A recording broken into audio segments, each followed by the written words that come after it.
This is Tailgate Talk. Thanks for hanging with us. My name is Sean Ritter. Wags, a.k.a. Paul Wagner, he's out doing something today. So joining the studio, Eric Tasker, our man E.T. So just the two of us are going to hang out with you this morning. Of course, Tailgate Talk, a different kind of outdoor show, more so just sitting around shooting the bull, like you would after, being out hunting or fishing or camping or anything with the family while you share stories. A couple of things I want to talk about on the show today. One thing we haven't talked about at all is food. We all love to eat. We kind of mention things about it, but we're going to talk about some wild game recipes or favorite ways to prepare. We're going to get into a bit of that because, as much as it's about going out and catching or killing or whatever, and getting these resources, then how do you utilize them going forward? So we'll touch on that just a bit. Plus this weekend, a very, very big weekend of the bass fishing world, the Bassmaster Classic taking place today and a wrap up tomorrow. For the first time, not in the spring. And I've got some interesting facts about the Bassmaster Classic we're going to get to as well that I just kind of think we're whoa, I didn't even know about until I was reading about it recently. So we'll get things rolling here this morning. What's new? It's been a while. You haven't been with us for a couple of weeks here. Yeah, well, things are starting to pick up again, and it's good to be back out on a ton of meetings. And, I try and do this whenever I can, but it just feels like the last couple of weeks it's just always been, this came up. Right. Can you do in the morning? And then it's always when we're trying to get together, and it just hasn't been panning out, which is great, obviously. I mean, we want to keep bringing new people on board. And but yeah, so it's been good. And unfortunately, I have not been fishing a lot. I've been playing a lot of golf, which, all of a sudden it's just, so many people have been trying to get me out to do that. And I've always just been this guy that plays 3 rounds in a year. And I've always spent my time out fishing and kayaking and all that stuff. But this year just so happens that there's been a couple people that needed a fourth. And so I've gotten out. And better as an angler or a golfer? This is a conversation that I had a couple of weeks ago with Brian Keller who runs Real Shot and Head Fishing. In fact, we've got that full conversation Brian and I had up on our podcast channel. You can search out Tailgate Talk on the free iHeartRadio app if you want to check that out. But we were discussing that because both of us were saying we're not golfers. I do not golf. Okay. It's one of those things I feel like everyone I know is into golf and enjoys golf. It's, this golf outing or we're going golfing or this. And I'm like, I have literally zero interest in golf. It's just not my thing. And Brian and I both came to the agreement. This is why. Because we're both competitive people. And when we do things, we want to be the best. We want to be good. Of course. And golf's something we're not good at. So if I'm not good at it, doesn't make it as fun. It's like basketball. I suck at basketball. There's a reason I don't play basketball, and I'm not really interested in basketball because it's something I'm not good at. I prefer to only do the things that I'm good at. So I'm good enough at golf that I can go out and I can play a couple rounds a year and be happy and enjoy it and not be frustrated. But see, my problem always is that I can get out, and if I play too much and I start to play worse, it gets really frustrating. So I'm trying to find that happy medium. I'm like a mid-80s golfer, which, I'm totally fine with that. I shot my best ever round at Washington County, shot an 86, but it was the most ideal conditions. Was that a 9? No, that's for 18. See, I'd be happy with that on 9. Right. That's my level of golf. Yeah, I shot 42, 44, but it was the most ideal conditions. I don't know if anybody listening is familiar with that course, but it's wide open, and it's always, always, always windy. And so, I played golf in high school, and then we would play out there because Slinger was in our conference. That was their home course, and I dreaded that course because it was just so tough to, you get 20-mile-an-hour winds, and then you're hitting clubs 2/3 as far as you think they are. You can't hit a driver straight. You can't do any of that stuff. But I'm a good enough. This is Tailgate Talk. Golf with Garbedian is after our show. Just so you wanted confusion. I promise I'll reel it back in here. But yeah, I've gotten out and I've played a lot of golf this year, which has taken away from my time getting out on the water. But we were supposed to go out kayaking on Sunday, and I was going to take my pole with. And my stepdaughter, she got a job. She's working at a restaurant. She wasn't sure how long she was going to work for. Okay. We're like, well, we're just going to go out when she gets back. It's like it'll still be 85, 90 degrees at 2 or 3 o'clock. And then she ended up working until 5 o'clock. So we didn't go out. It just wasn't enough time for us to load everything up and get out and whatever. But I have a feeling that my wife is itching to get out. So we're probably going to start hitting the water pretty soon. Locked, loaded. Tomorrow morning, I will be on Sturgeon Bay. Yeah? Yeah, I'm heading up. It's smallmouth smash time. Okay, so we haven't talked since I've seen you gone out a couple times now. So tell me about it. What's your experience with it? How do you feel? Better, worse? Okay, so fishing. Normally, I think I'm good at it. At this point, I'm just going to settle for proficient. No, Sure. I've been out. I went out 2 days over the holiday weekend on Pike Lake. And if you're familiar at all with Pike Lake, it can be a very Love it. difficult That's my neck of fishery. the woods. Yeah. It's a really nice lake. It's a great place, and for me, taking a kayak out, it's a great place to launch a kayak, especially from the park. I mean, you've got such a so great, you go in on the park side, park. not by the bar. No, and I'll go in by the there. park because I can pull a little roundabout thing and unload and kind of drag right across the grass there. So it's a nice, easy in and out, and I've kind of got the nice beach area to kind of walk out and jump in your Been yak there many and roll. times. That's a tough lake to fish. Yeah. I've never had a great day there in a boat. And so doing it in a kayak, those first couple of days, I really took it more of a get to know my kayak. This is a brand new kayak for me. Sure. So getting to know the layout, and as I'm trying to figure out how I want things to set up and how I want to lay it out to get out and do some fishing and try out some stuff. So I missed a ton of fish. Yeah. And for some reason, I'm struggling with a hook set in a kayak versus in a boat. Standing is one thing, but all of them were hitting when I was sitting and doing something. Sure. I don't typically stand the whole time. Yeah. Obviously, I'm pedal driven, so I have to sit to, drive. I mean, I could Maneuver stand a up with little a bit. paddle, Yeah. but I prefer to just pedal along and steer and cast and work that way. So I'm still kind of playing things out with that. But yeah, I missed a couple. So what do you think the issue is with hook sets then? Is it that you're Just different angle. Yeah. I think you're just not in the same position that you're used to. Kind of different angle of things, and just flipping a different way, a little bit more slack in the line.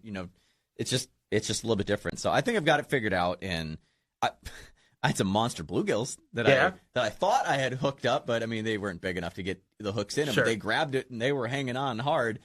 But it was just nice to get outside, nice to enjoy it. In fact, I broke down a bunch of it and some other stuff coming to my YouTube channel that talks about that and tips and all that stuff. But that's really what I was using the time for, was to kind of do some research and things for my other project of sorts. But yeah, now I'm like ready to locked and loaded. And Sure. The only thing I haven't done, I've got no electronics on it yet. Like I said, I'm going this summer without electronics. I'm going to wait till next year because I kind of am still waiting on what the new product are going to come out with here. Yeah. As we get closer to ICAST this summer and into next year. So this winter, I'll be putting stuff on the yak for next year. But yeah, so I'm the 1 year ahead of you now. So I think we just had like my memory of my famous story of going out and dumping it the first time. And so my wife got me the Garmin fish finder, the smaller one. I think it's the Striker 4. And so I've got to just pick up a battery, and then I'm going to get that installed here. So that'll be interesting. That'll be my first time really ever fishing with a fish finder. And just going out and exploring these lakes, like Pike Lake is a perfect example, where we've been on that lake so many times, but I still don't really know kind of the a lot of fishing great in deep spots water to be there. So there's the one weed it'll bed be out in nice. front of the park. The found some cane beds off over by, you say, the other side there by the bar. Yep. That, just wasn't productive now, but I think later in the summer will be, especially some of the pads start filling in there. But yeah, like right now it was a lot of deep water stuff, and that's where electronics would have helped me. Yeah, was to be able to really kind of side scan or look just down kind of get and an see, idea of what terrain you're working with. And I thought I drove. I don't know if that was just maybe 2 weeks ago or 3 weeks ago.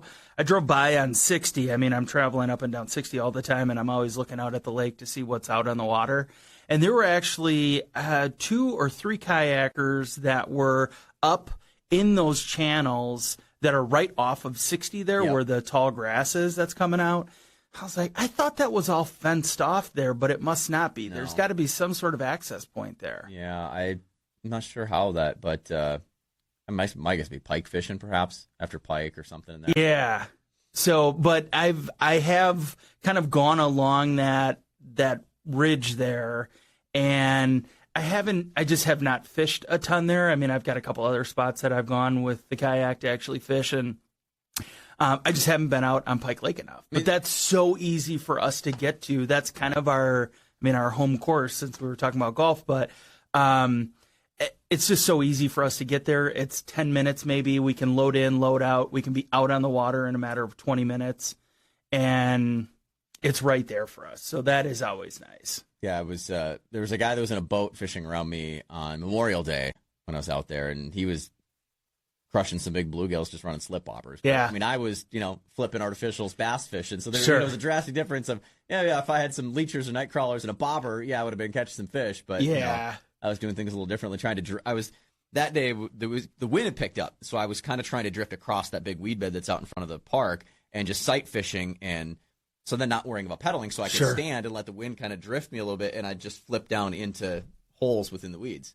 Yeah. Just kind of flip along as I was going there. And then the wind started picking up more and it got a little harder to stand. And I was drifting faster than I wanted to. So that killed that bite for me in the morning. So I kind of gave up a little early. But all right, we don't want to talk too much about that. We got a lot of stuff to get to. I mentioned the Bassmaster Classic is going on right now. A couple of really interesting things about this year's Bassmaster Classic we're going to touch on, and outdoor foods. And I'm not talking about just like throwing things in the grill. I'm talking like foods that you kill or catch and preparing them. There's an Instagram account that I came across that started following me, that Wife of a Hunter Cooks. Sophie May is the lady's name. She's a blogger, says recipes for a hunter's wife. Kind of looked up, she, I guess, used to be like a collegiate or professional soccer player. Married a guy that, hunts, fishes a lot, and she kind of took upon preparing some of the stuff that, he catches and whatnot. This has been an awesome account. She's doing some really, really cool things, even just like replicating things out, like Buc-ee's and their chicken sandwiches or the turkey sandwiches, doing it with wild turkey. Let's see, different like ways of cooking potatoes. She's got all kinds of different like tacos and appetizers, like these quail Southwest egg rolls were a cool looking thing that she did. It's awesome. I know there's a lot of different accounts, people out there that do things. From the Meat Eater, Danielle Pruitt is another great follow. Yeah. Danielle's fantastic So good. with some stuff she does. But we all love to hunt and fish, I assume, because we also like to eat the things that we catch and kill. Yeah. Do you have a favorite recipe or thing that you've made or way that you like to prepare any sort of game? Yeah, so I've got a recipe that we just started doing 2 years ago at deer camp. One of the sites that I've always kind of gone to for a bunch of different recipes, which is a great breakout of like drop downs, for what type of game, dinner, breakfast, sides, whatever. Through the Realtree site, they have the Timber to Table, and I think it's timber2table.com, possibly, not sure, where we can actually select what game you have, how you want to do it, and we found a really good recipe that I think they call them like the venison shotgun shells or something like that, where it's venison backstrap. You slice it and you marinate it in Italian dressing.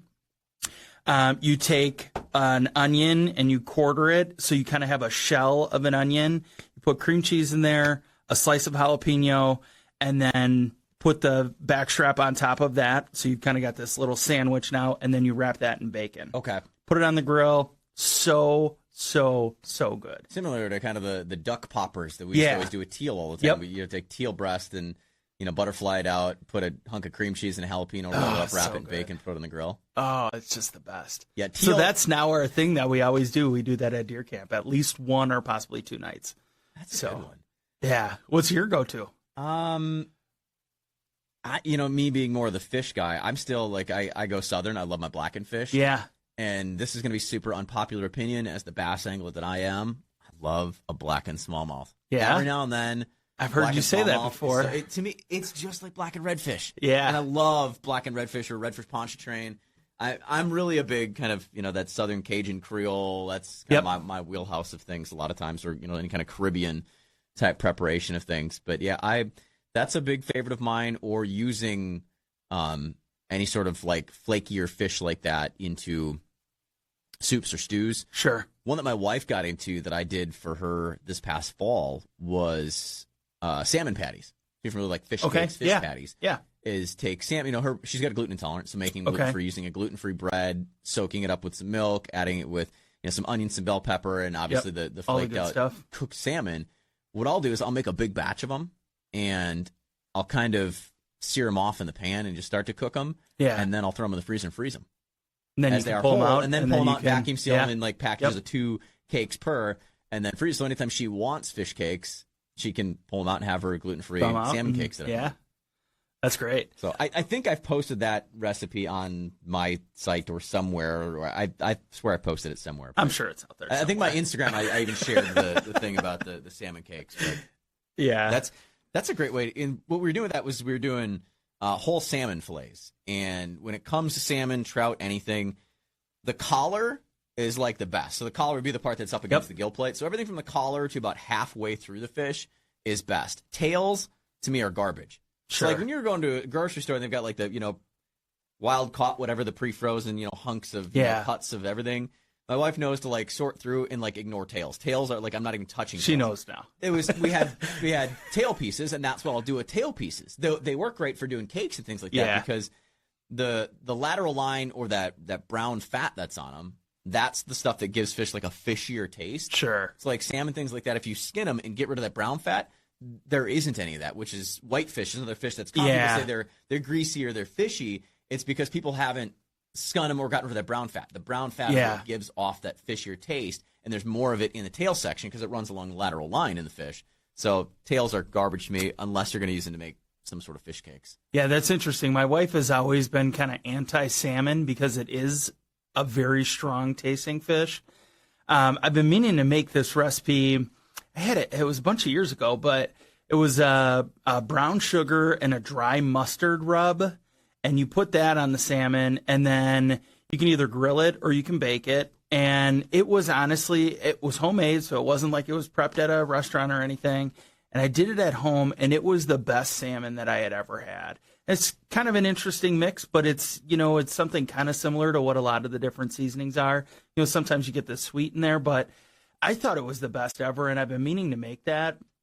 I just don't know if she's going to be adventurous enough to try it. Here's one as we're getting into salmon season here on the Great Lakes. If you're, either someone that fishes Lake Michigan or getting out on a charter and ending up with a bunch of salmon, this is so easy, so delicious. It might sound gross, but just hang with me on this one. So you take your salmon and cut it off into your smaller chunks, whatever, for each person. Lay it out on a paper bag, like a brown paper bag you get from a grocery store. Now cut around the fish. So the fish is still it has to be skin and scales on that paper bag. Put a little salt and pepper on just the outside, and then put the brown paper bag on your grill. And you let it cook for a while. The paper will, start to curl, whatever, maybe, sear a little bit on the outside. Just before it's about done, you take ranch dressing and cover the top of the fish in ranch dressing and put the cover on the grill and kind of move it away from the heat. Okay. The cover on the grill. That ranch dressing almost like hardens on there in some way. Here's the paper bag trick that's with it, is then when you want to take them off, you take your spatula, get it right between the flesh and the skin, and it peels right off. The skin sticks to the paper bag. Of course, yeah. You get a perfect, clean fillet right off. The ranch dressing goes amazing. It sounds weird. I get where it could be like ranch dressing and salmon gross. I mean, but ranch dressing with anything is probably all right. So. I'm telling you, try that with salmon. Do the ranch dressing, that paper bag with the skin trick. Yeah. Because it doesn't stick to your grill. Yeah. So you're not worrying about skin sticking to the grill. And then, it's like a perfect clean fillet. You don't have to worry about pulling skin off on the plate. Yeah. You just literally just slice it, and eat your fish right off the plate without having to worry about the mess of that. And that's got to be from like the oils in the skin then. That they like attach to the bag and then that separates. And the oils. It's always interesting when you see people filleting fish though, how easy that is to actually separate the meat from the skin. And I think people outside of, the outdoor world or outside of the fishing world, I think they always see that as such a challenge. Yes. But you get the right knife and you get a nice filleting knife and you can work through a ton of fish really quick. And it's so much easier than a lot of people think. And I think, as we always talk about, just trying to get people involved with, the outdoors and everything, but you watch a couple videos on it and you're not going to get it perfect the very first time, but if you get out there and you try it a couple times and you got a couple fish that you caught that you brought home, you can get really good at it really quick. To me, I think electric fillet knives are a big thing. Yeah. I think they're almost more difficult to fillet fish I than would me think with just a so straight too. blade. But then again, I grew up always doing straight blade. I was the person growing up that got into the process from day one. Yeah. To as I got older, and by older, I think by the time I was 8 or something, I don't think my dad ever cleaned fish. I always cleaned all the fish. Sure.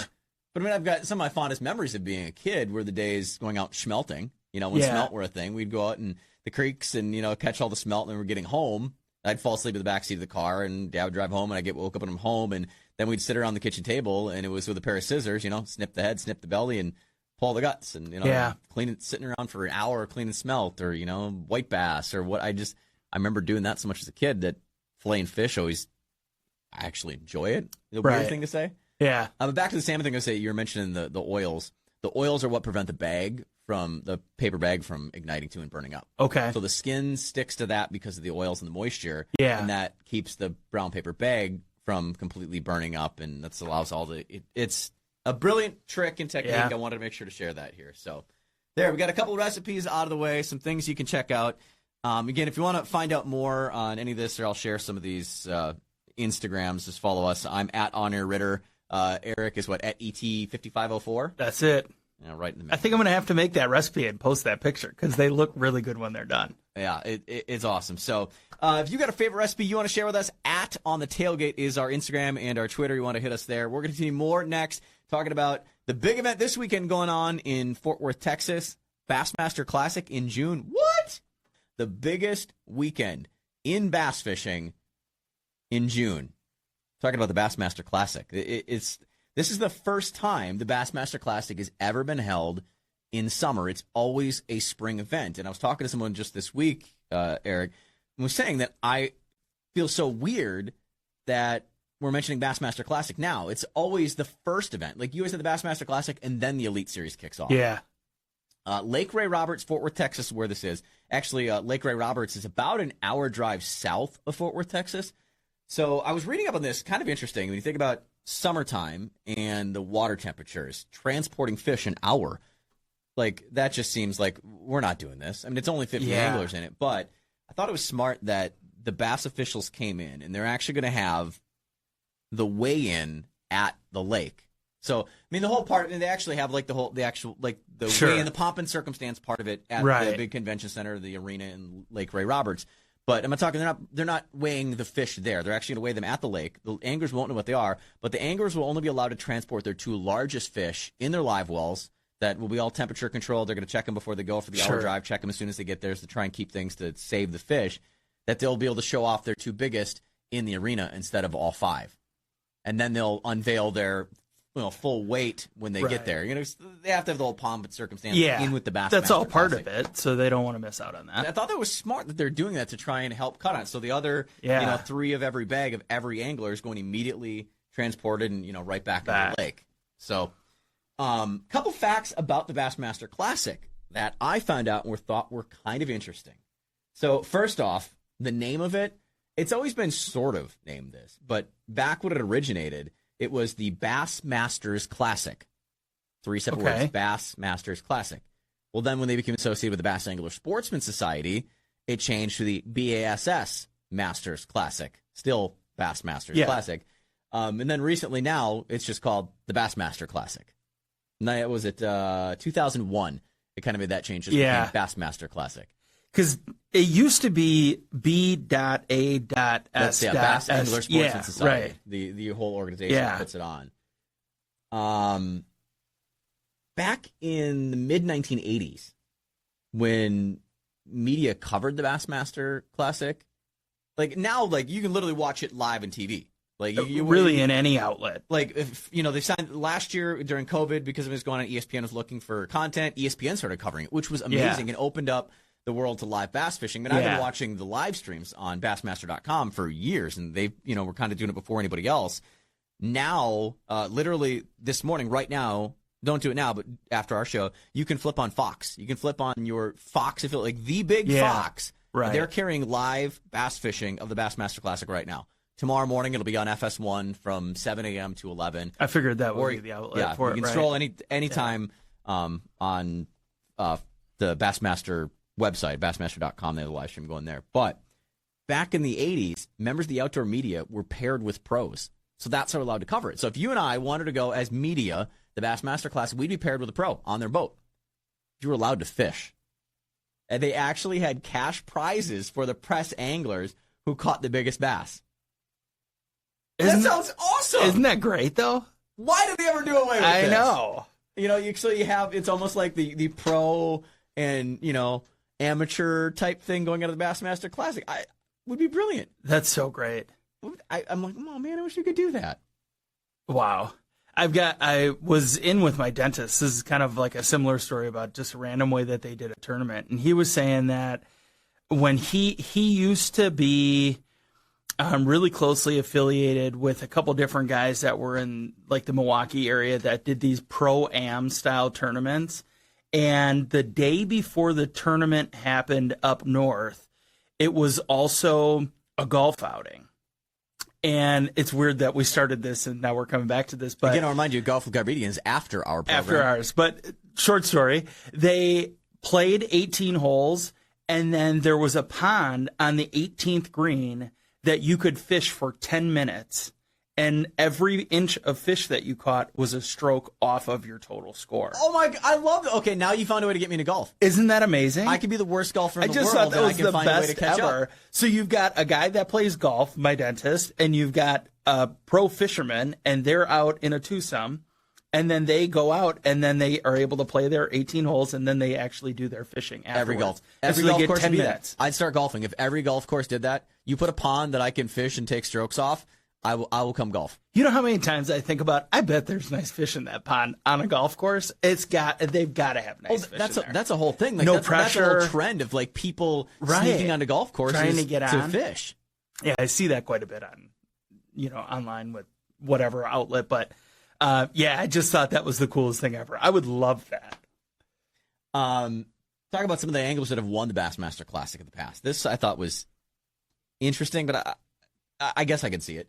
Denny Brower, Woo Daves, Brian Kerschel, Mike Iaconelli, and Skeet Reese, and actually Jay Ellis did it too. What do they all have in common?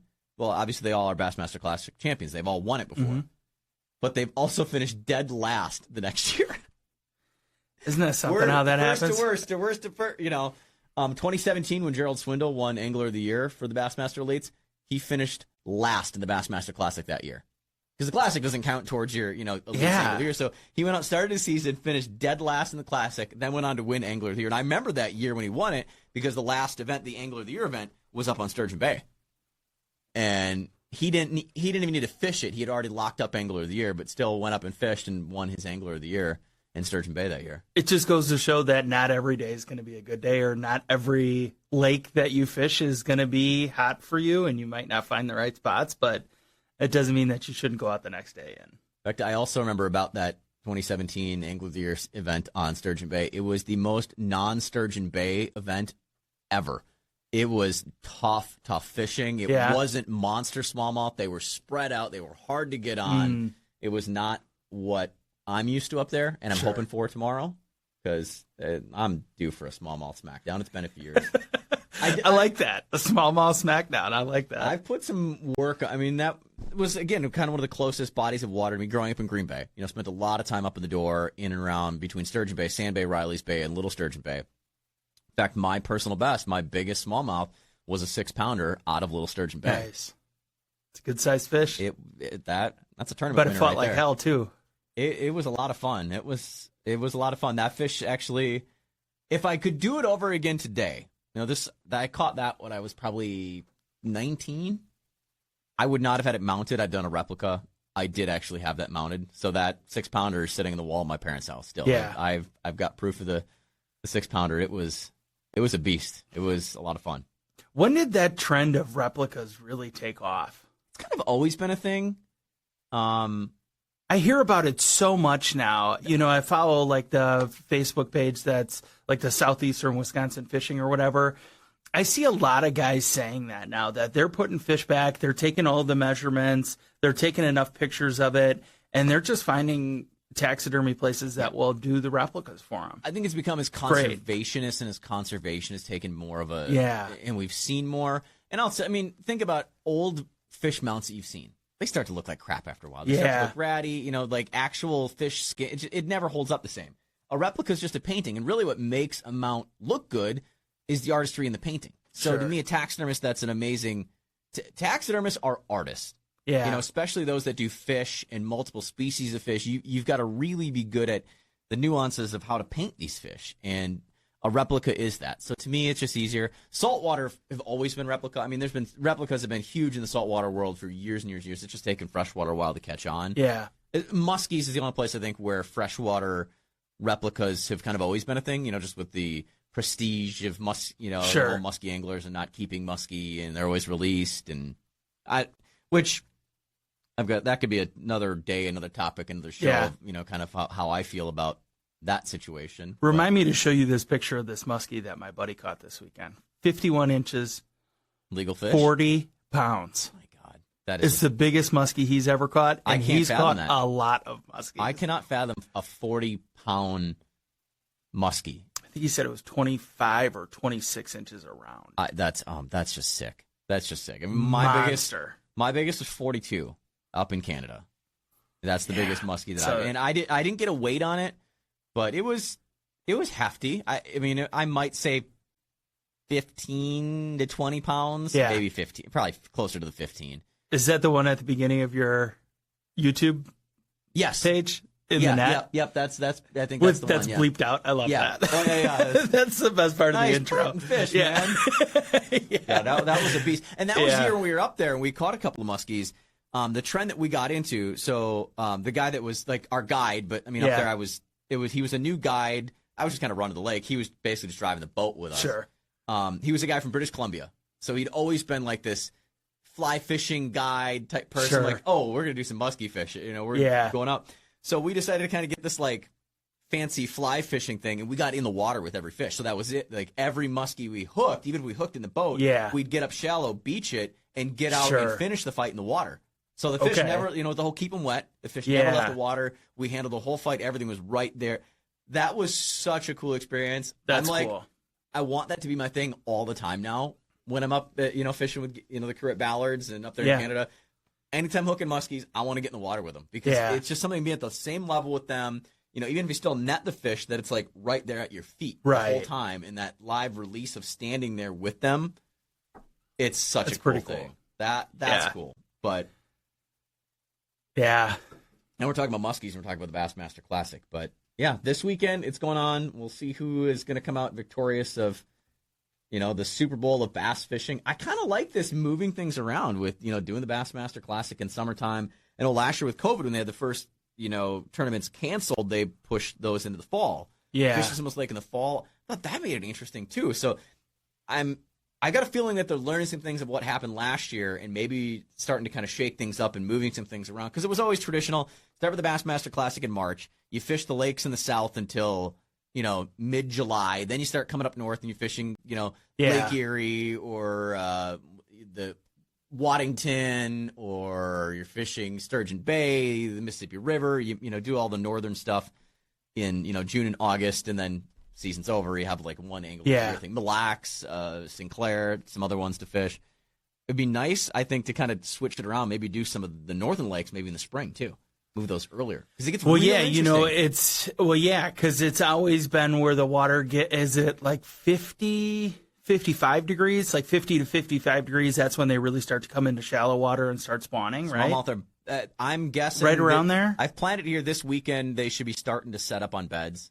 Okay. I'm not going to be targeting just specifically bedding fish. I like when they're just starting to set up on beds, when they haven't actually made the bed and they're not laying eggs yet. Like just before that, I love to kind of search them out. They've been pre-spawned for the last couple of weeks. They've been we've had such hot weather weather where the water is just getting beat by these 90+ degree days. Shocking though, in Lake Michigan and around Sturgeon Bay, it's been cold water temperatures and low water. That's so crazy. That's kind of had things in a weird shuffle. So yeah, which is always part of the mystery of trying to time that right to fish at the appropriate times. But I'm like, you know what? I'm just going to get out. And if I catch fish, I catch fish. And if I don't, it's still a good day out on the water. So. 2 baits I'll be throwing this weekend. Guarantee you will see me throwing 2 baits. One of them, my favorite. Throwing that swim jig. I'll be throwing a swim jig, and I'll be throwing a drop shot. Yeah. Those are the 2. Pitch and drop shots in and around just outside of bedding areas. That's what we're doing. Drop shotting and pitching the swim jig. So looking forward to that. Hopefully we'll have some more to share and talk about that. I mentioned before we talk about cooking some stuff. If I get that like perfect just 14, I may be blackening one smallmouth. So people are like, "Oh my god, I can't believe you can do it as a bass fisherman." Yeah, whatever. Who cares if it tastes good? There's millions of smallmouth in that body of water. Me taking one of them, is not, is not going to be a problem with that. The people that are transporting around to the tournaments this weekend, banging around, and not taking care of that's going to be worse for the smallmouth than me taking one of them to take home and do a nice little black and smallmouth on. Yeah. So my question for you is, do you have your first fish in the kayak? Did you land one? No, technically I didn't. No. Technically, no. No, okay. I lost boat side, so I've not actually got one in the kayak yet. Yeah. It's just, it's so different, because you have to have a little bit of that balance in play. I've landed them in kayaks before, but not in my new, not my in your own, that you just got. My first one that I got was on Beaver Lake. I caught a nice 16-inch largemouth. And I don't know if you've ever been on Beaver Lake in Shaniqua, but it is the most beautiful lake because it is so clean and is so clear, and you can see the fish swimming around in there. So you can kind of target them just from sight. And it was fun to do that. I mean, because it's different, but I can only imagine. I mean, I know your goal is to get a muskie in your kayak.